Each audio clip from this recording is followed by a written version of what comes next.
Hello everyone, you're welcome to day 20 of my 30 days gele challenge. I can't believe it. It's 20. Yeah, let's tie this bridal fan together. You see this particular gele? It's a very lovely gele. It's always very fine, but it is very, very technical because it is not your usual fan. I've tried something like this before, but it was not as big as this. It was sort of different. Fan has so many techniques and so many methods to it. So this is me trying to form my V front. As you can see, this gele is 40-60. You know, sometimes I do 30 now. I do 30-70. Yes. Because sometimes once I get the V at the front, I need a very longer flap to do the other things at the side. But with sego, it is safe to use 40-60%. So this particular sego material is somehow fake. So it's me trying to form my V. So you have to make sure that on the side, I realized that, okay, it was not slanting well because I want a very slanted V at the center.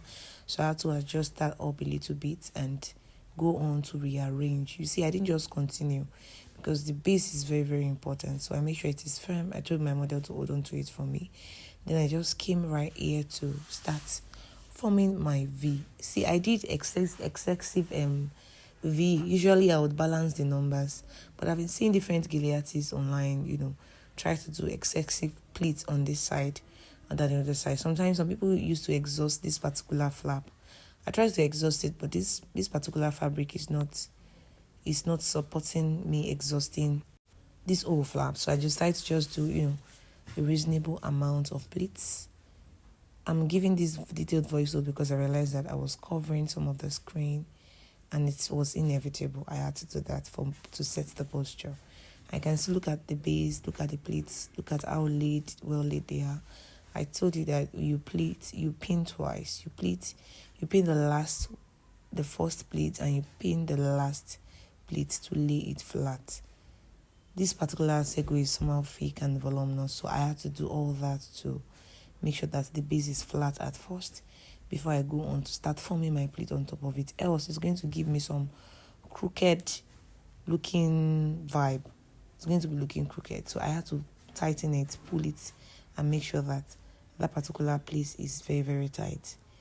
You see, I had to pull it well to make it look at the way it's looking flatter than the other part. I had pulled it well and adjusted the pin. And this is me starting to form my base. I took the first 3 pleats, make sure that it is well laid, because I realized that it was shifting somehow.